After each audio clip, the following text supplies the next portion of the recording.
किस पाप के कारण स्त्रियों का गर्भ गिर जाता है। मित्रों, आप सभी ने देखा होगा कि कुछ स्त्रियां गर्भवती तो होती है, किंतु उनका बच्चा समय से पहले ही पैदा हो जाता है, जिससे उस बच्चे की मौत हो जाती है। और कई स्त्रियों को तो मरा हुआ बच्चा पैदा होता है। मित्रों, आज के इस वीडियो में हम आपको इसी के बारे में बताएंगे कि किस पाप के कारण स्त्रियों का गर्भ गिर जाता है और वह कौन से कार्य हैं जो एक गर्भवती स्त्री को नहीं करने चाहिए, नहीं तो उसका गर्भ गिर जाता है।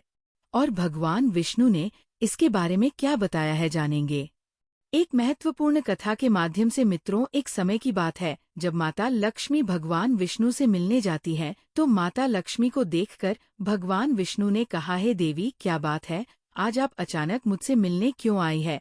तब माता लक्ष्मी ने कहा, प्रभु, आज जब मैं पृथ्वी लोक पर भ्रमण कर रही थी तो मैंने देखा कि कुछ स्त्रियां गर्भवती तो होती हैं, किंतु समय से पहले ही उनका गर्भ गिर जाता है।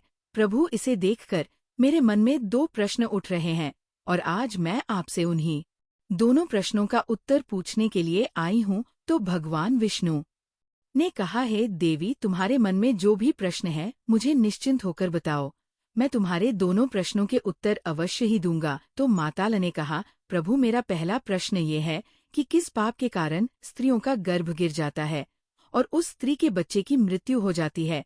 और मेरा दूसरा प्रश्न ये है कि कौन सी स्त्री के भाग्य में पुत्र की प्राप्ति नहीं होती है और वह पूरा जीवन निसंतान रहती है। तो भगवान विष्णु मुस्कुराते हुए बोले हैं, देवी, आज आपने इन प्रश्नों का उत्तर पूछकर संपूर्ण मानव जाति का कल्याण कर दिया है, किंतु इस प्रश्नों का उत्तर मैं आपको एक कथा के माध्यम से दूंगा और इस कथा को सभी स्त्रियों तथा सभी पुरुषों को अवश्य ही सुनना चाहिए, क्योंकि इस कथा को सुनकर आपको पता चल जाएगा कि किस श्राप के कारण स्त्रियों का गर्भ गिर जाता है तथा वह कौन सी स्त्री है जिसके भाग्य में पुत्र की प्राप्ति नहीं होती है और पुत्र की प्राप्ति के लिए उसे क्या करना चाहिए। तो माता लक्ष्मी ने भगवान विष्णु से कहा, आप कथा सुनाइए।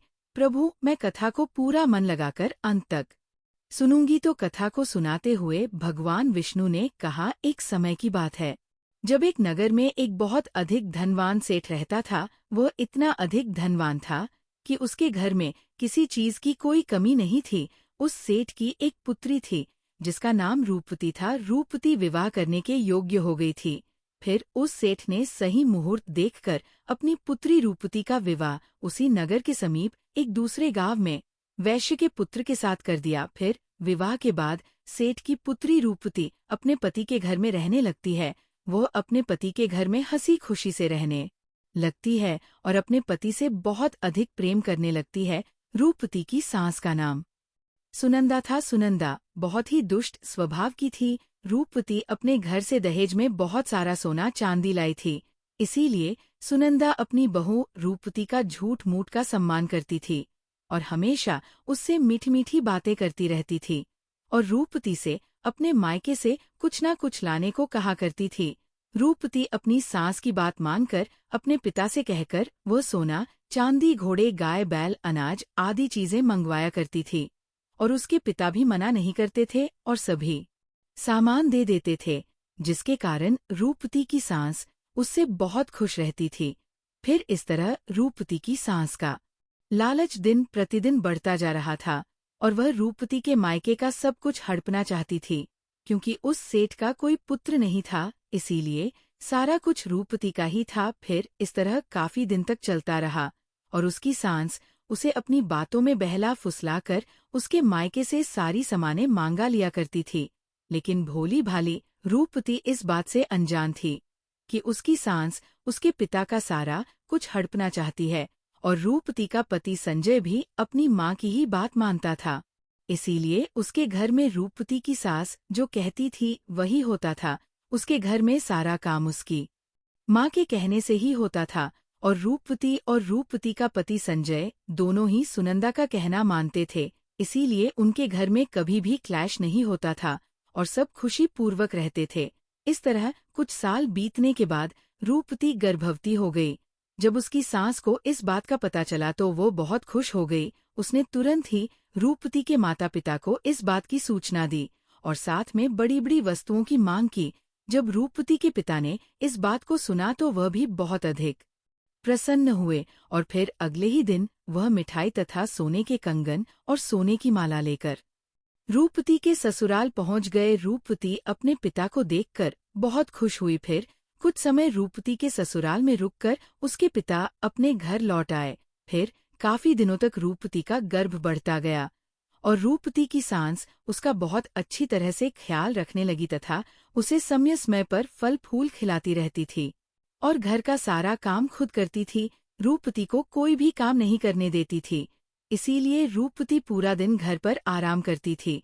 फिर इस तरह कुछ दिन और बीत गए और एक दिन अचानक ही रूपवती का गर्भ गिर गया, जिससे रूपवती की सास बहुत क्रोधित हो गई और फिर रूपवती को ताना मारते हुए कहने लगी, अरे पापन स्त्री, तूने अपने जीवन में ऐसा कौन सा पाप किया है जिसके कारण जन्म लेने से पहले ही तुम्हारा बच्चा मर गया। पता नहीं क्यों मेरे पुत्र ने तुझ जैसी पापन स्त्री से विवाह कर लिया था।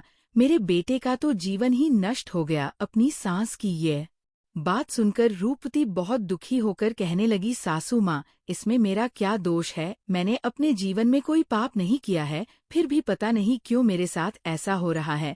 तब उसकी सास कहने लगी, अरे दुष्ट स्त्री, तूने जरूर अपने जीवन में घोर पाप किया है, इसी कारण तेरा गर्भ गिर गया है। फिर कथा को आगे बताते हुए भगवान विष्णु माता लक्ष्मी से कहते हैं, हे देवी, अब कथा को बहुत ध्यान से सुनना, क्योंकि यहीं से आपको पता चलेगा कि किस पाप के कारण स्त्री का गर्भ गिर जाता है। तो माता लक्ष्मी ने कहा, ठीक है। फिर उसी के बाद से रूपवती की सास उसे हमेशा ताने मारने लगी और घर का सारा काम भी उसी से कराती थी और खुद कोई भी काम नहीं करती थी। रूपवती की सास उससे इतना काम कराती थी कि रूपवती को अब सही से खाना खाने का भी समय नहीं मिलता था और जब सब लोग भोजन कर लेते थे उसके बाद ही वो भोजन करती थी। वो अपनी सास के सामने आने से भी डरने लगी। फिर इस तरह कुछ महीने और बीत जाने के बाद रूपवती दोबारा से गर्भवती हो गई, जिससे उसका पति बहुत प्रसन्न हुआ, लेकिन उसकी सास अभी तक उससे गुस्सा थी। और जब रूपवती ने अपनी सास को ये बात बताई तो वह रूपवती से कहने लगी, एक बच्चे को तो खा गई हो, पता नहीं अब इस बच्चे को जीवित रखोगी या इसे भी उसी की तरह खा जाओगी। मुझे तुझ पर जरा सा भी भरोसा नहीं है, क्योंकि मुझे तो लगता है कि तूने अपने जीवन में जरूर कोई पाप किया है, इसीलिए तेरा पहले वाला गर्भ गिर गया था। अपनी सास की ये बात सुनकर रूपवती कुछ नहीं बोली और चुपचाप खड़ी रही। फिर धीरे धीरे रूपवती का गर्भ बढ़ता गया और गर्भवती होते हुए भी वह घर का सारा काम करती थी, लेकिन फिर भी उस सास को उस पर जरा सी भी दया नहीं आती थी। फिर इस तरह करते करते अब रूपवती के गर्भ को 9 महीने पूरे हो गए। अब बच्चे के जन्म होने का समय बिल्कुल नजदीक आ गया था। फिर रूपवती ने एक बालक को जन्म दिया, किंतु वह बच्चा कुछ बोल नहीं रहा था और ना ही रो रहा था। फिर रूपवती ने देखा तो उसका बच्चा मरा हुआ था।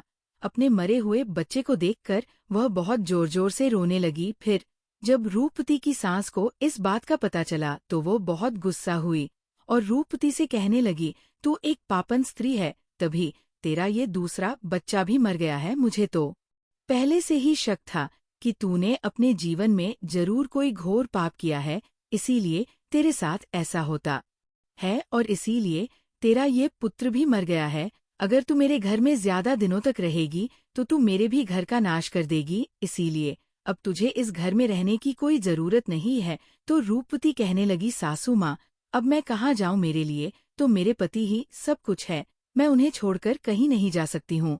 मैं अपने पति से बहुत प्रेम करती हूँ, लिए आप मुझे इस घर से मत निकालिए।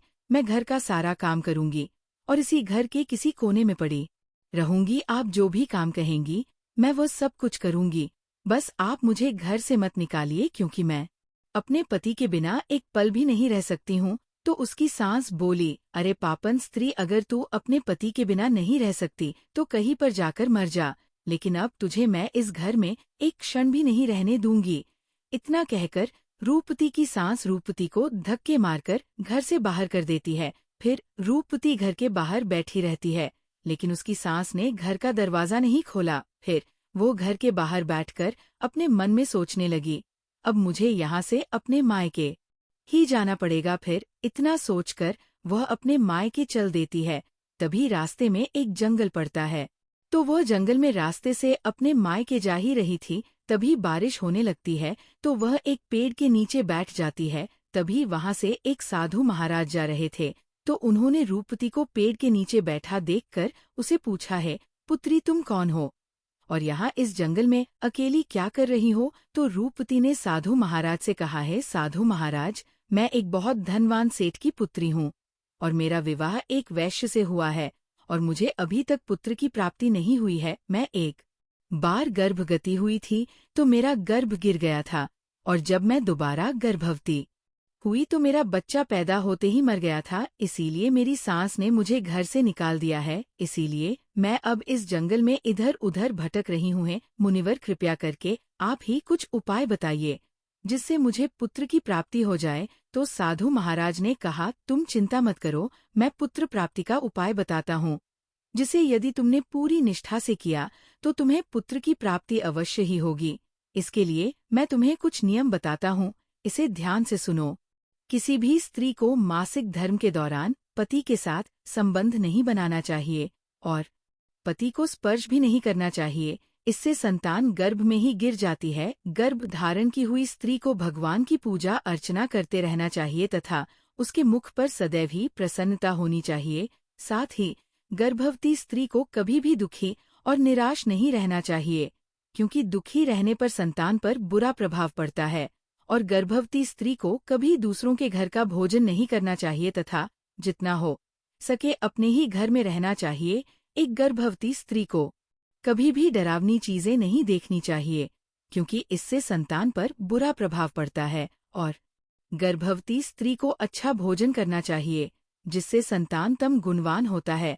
जो भी स्त्री इन नियमों का पालन करती है वो उत्तम पुत्र को प्राप्त करती है, और जो स्त्रियां इन नियमों का पालन नहीं करती हैं उनका गर्भ गिर जाता है। फिर साधु महाराज ने कहा है, पुत्री, अब मैं तुम्हें पुत्र प्राप्ति का उपाय बताता हूँ, इसे ध्यान से सुनना। तो रूपवती ने कहा, जी महाराज। तो साधु महाराज ने कहा, किसी भी स्त्री को पुत्र प्राप्ति के लिए मासिक धर्म के प्रथम 4 दिनों में पति पत्नी को मिलन नहीं करना चाहिए, क्योंकि ऐसा करने से दुराचार पुत्र होता है। और 5वीं रात्रि में मिलन करने से पुत्री की प्राप्ति होती है तथा 6ठी रात्रि में मिलन करने से पुत्र रत्न की प्राप्ति होती है। 7वीं रात्रि में मिलन करने से वंध्या पुत्री होती है तथा 8वीं रात्रि में मिलन करने से बलशाली पुत्र की प्राप्ति होती है। 9वीं रात्रि में मिलन करने से सुंदर कन्या की प्राप्ति होती है तथा 10वीं रात्रि में मिलन करने से विद्वान और अति श्रेष्ठ पुत्र की प्राप्ति होती है। 11वीं रात्रि में मिलन करने से सुंदर आचरण वाली कन्या प्राप्त होती है। 12वीं रात्रि में मिलन करने से गुणवान पुत्र होता है। 13वीं रात्रि में मिलन करने से लक्ष्मी स्वरूपा पुत्री होती है और 14वीं रात्रि में मिलन करने से गुणवान, बुद्धिमान तथा बलवान पुत्र होता है। इसीलिए यदि तुम इन नियमों का पालन करो तो तुम्हें उत्तम पुत्र की प्राप्ति होगी। इतना कहकर वो साधु महाराज वहां से चले जाते हैं। फिर रूपवती अपने मन में सोचने लगती है, यदि मैंने साधु महाराज के बताए गए उपाय के अनुसार कार्य किया तो मुझे भी पुत्र की प्राप्ति हो जाएगी और मेरी सास मुझसे घर का काम भी नहीं कराएंगे और घर में सभी लोग मेरा बहुत अधिक सम्मान भी करेंगे। रूपवती इतना सोच ही रही थी, तभी उसका पति उसे ढूंढते हुए वहां पहुंच जाता है और रूपवती से कहता है, तुम यहाँ इस जंगल में क्यों आई हो? मैं तुम्हें लेने आया हूँ, चलो घर चलो। फिर रूपवती ने अपने पति को उस साधु महाराज वाली सारी बात बताई और कहा, नहीं, अब मैं घर नहीं जाऊंगी जब तक मुझे पुत्र की प्राप्ति नहीं हो जाती। रूपवती की ये बात सुनकर उसका पति भी उसी के साथ जंगल में ही कुटिया बनाकर रहने लगता है। फिर मासिक धर्म की 14वीं रात्रि में रूपवती ने अपने पति के साथ मिलन किया, जिससे वह गर्भवती हो गई और गर्भवती होते हुए भी वह जंगल में रहती थी। उसका पति जंगल से लकड़ी लाता था, जिससे दोनों भोजन बनाकर खाते थे। फिर इस तरह करते करते 2 महीने बीत गए और रूपवती के बच्चे का पैदा होने का समय नजदीक आ गया था। फिर एक दिन रूपवती को अत्यंत उत्तम पुत्र की प्राप्ति हुई और पुत्र की प्राप्ति से रूपवती और रूपवती का पति दोनों बहुत खुश हुए। फिर रूपवती का पति उससे कहने लग, चलो अब हम दोनों घर चलते हैं, क्योंकि माँ ने तुम्हें पुत्र प्राप्ति का ताना देकर ही घर से निकाला था, किंतु अब तो तुम्हें पुत्र की प्राप्ति हो गई है, अब तो वह भी खुश हो जाएंगी। तो रूपवती ने कहा ठीक है, चलो घर चलते हैं। फिर दोनों घर जाते हैं तो उसकी सास ने देखा कि रूपवती को तो पुत्र हुआ है। ये देखकर वो बहुत खुश हो गई और रूपवती से कहने लगी, तुझे पुत्र कैसे हुआ? जब आपने मुझे घर से निकाला था तो मैं जंगल में चली गई थी और वहां मुझे एक ज्ञानी साधु महाराज मिले थे। उन्होंने मुझे पुत्र प्राप्ति का उपाय बताया था और उसी उपाय से मुझे पुत्र की प्राप्ति हुई है। तो उसकी सास उससे कहने लगी, इसका मतलब वह साधु महाराज बहुत अधिक ज्ञानी है, तब तो उन्हें ये भी पता होगा कि हम लोग धनवान कैसे बन सकते हैं। इसीलिए अब मैं जंगल जाऊंगी और उनसे धनवान बनने का उपाय पूछ कर आऊंगी। तो रूपवती ने कहा, नहीं माँ जी, आप वहां मत जाइए। क्या पता वह साधु महाराज अब वहां पर मिले या ना मिले। तो उसकी सास ने कहा, नहीं, मैं तो जाऊंगी और उनसे धनवान बनने का उपाय पूछकर आऊंगी। इतना कहकर उसकी सास उसी जंगल में पहुंच जाती है। तभी उसे एक शेर दिखाई देता है तो वो शेर को देखकर डर जाती है। तभी शेर उसे खाने के लिए आगे बढ़ता है।